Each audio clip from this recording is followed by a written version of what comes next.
It's currently 7:19 p.m. My flight is at 1 a.m. and I have not started packing. My name is Ritu and I'm currently preparing for my 30-day trip to Puerto Escondido, Mexico. This is going to be my first time working away from home since I started working from home. So I'm excited to just be in a different environment, see if I can actually get work done while living my best life. And if I can, like, this 30-day trip might become a much longer trip or the beginning of many series of trips.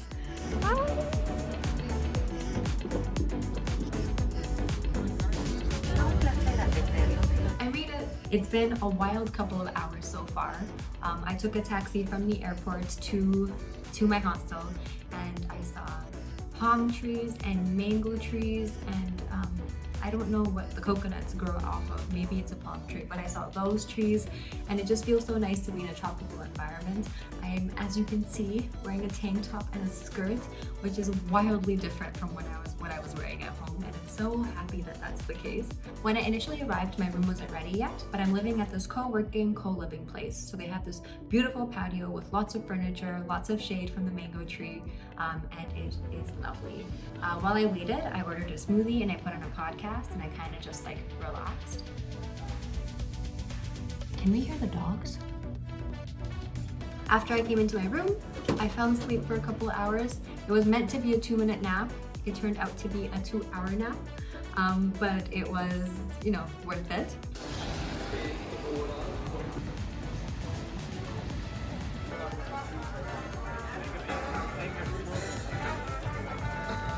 Day one in Puerto Escondido has been amazing. I'm so happy that I get to spend the next month here. I'm excited to see whether or not I'm actually able to be productive in the Wi-Fi. So far it looks really good. I've FaceTimed people at home and the quality has been wonderful. But here's to a successful day one. Going to bed now, but I'll see you guys soon. Hello, it's now been a couple of weeks in Puerto Escondido and we are checking in. Because now Jeet is here too, fiance, in from Toronto as well. And we're both working, eating, chilling, beaching, pooling, everything, dancing here together. So if you can't tell already, we are officially in love with Puerto Escondido. We'll definitely be back over and over again, but let's break down into some of the things that we have loved so far. This past Wednesday, we went to the beach. First of all, I ran on the beach while the sun was setting, so that was incredible. After sunset, we watched a movie on the beach. It was like a drive-in theater meets tropical paradise. Yeah. It was amazing. On one side of you, you can hear like the ocean waves crashing. Above you, you can see the stars.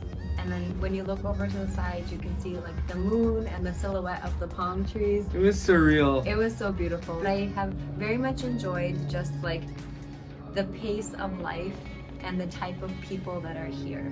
A lot of the people that are here are actually digital nomads. So people that are here for like a month, 2 months, 3 months and have kind of settled in Puerto Escondido. So there's not this urgency to go to like every party every night. Everyone's kind of living a very like slow pace together. I think my favorite part has been meeting good people, having shared experiences together and having shared experiences that are like both active, like surfing, as well as mellow, like eating good food and just dancing and stuff.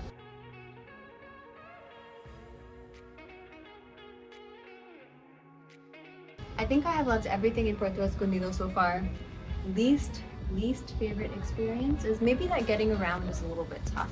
So we chose to go this route where we didn't get a motorbike or we didn't get a motorcycle, but a lot of people you'll see that are here for an extended period of time have their own transport because taxis are easy and they're accessible, but they do add up over time. We didn't feel safe getting motorcycles yet because we don't have motorcycle licenses and I don't know, we just decided to play it a little bit safe, but I think the hardest thing in Puerto Escondido has been getting around.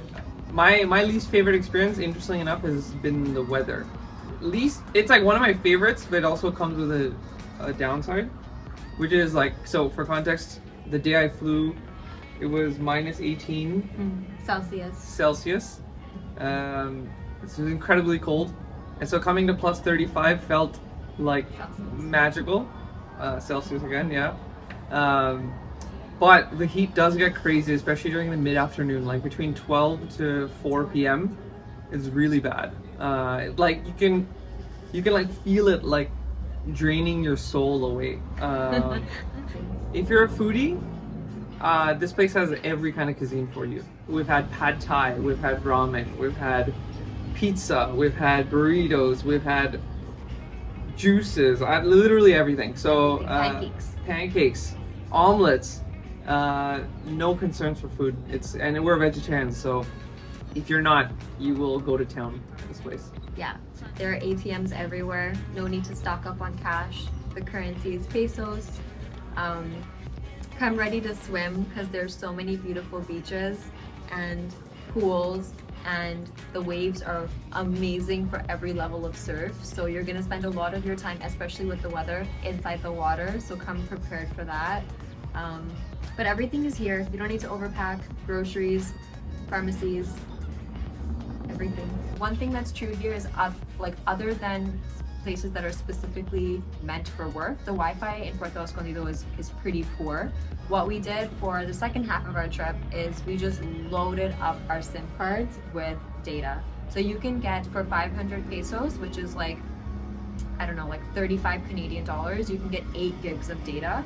And what we all did was we all loaded up our phones. We worked in the Wi-Fi with AC at our apartment, and like while the AC was on and the Wi-Fi was on, we could definitely do like emails, Slack, documents and stuff like that. And then whenever we had to jump onto calls, we would just turn the hotspot on, and that worked perfectly. I think that Puerto Escondido so far has been 10 out of 10, exceeding expectations. I spend most of my days waking up, working. After work, I usually go surf a couple days a week, and there's no better way to break the flow of like a work day than to do an intense activity, and I couldn't ask for anything better than surfing. I've been surfing with a surf school here called Surf Oasis Club. There's an instructor here called Diego who's amazing, and I hope to always come back and surf with him. And then after that, we just explore different places to eat, maybe a salsa club, maybe a dance class, maybe we'll go to the beach, have a sunset. And like Jeet mentioned, the food here is so abundant. There's a street called La Punta, and you're gonna find all types of different international cuisine if you choose to go there. It's been a very full couple of weeks so far, where every day feels different and new and happy, and yeah. I'm excited to see where it takes us. Yeah. Hi, I finished the video, but I came back because I remembered one more thing that I want to share. So if I can give you one tip or one piece of information that I think can really change your trip in Puerto Escondido is, if possible, put in a little bit of time and effort in advance to learn Spanish. We are in Mexico, and like the language that's spoken there more predominantly is Spanish.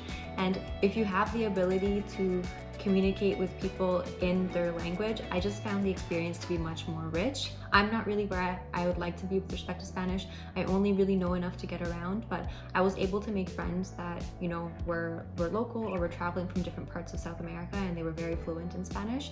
And whenever I shared experiences with them, it was just so much more rich because they'd be able to have conversations with people, and they'd be able to get more information and recommendations on what to do next and like how to spend our time. And I just found that so much of Puerto Escondido was opened up to us if we were able to speak the language of the people that was there. If I can give you one tip that could, you know, take your trip from like a 7 to a 10 or like a 9 to a 10 is put some effort and time in advance learning Spanish, because you'll see it make a difference in your experience there. And that's it. So thank you for joining me via these videos in my first experience trying out this digital nomad world. It was a fantastic experience, and I think it's like very safe to say that this experiment was a success with flying colors. Like whatever that idiom was, it was like a very, very good experience. I was nervous about being a digital nomad before. Now I'm planning my next trip, so you know, we've really come a long way. But thanks for taking the time to kind of like follow this journey with me.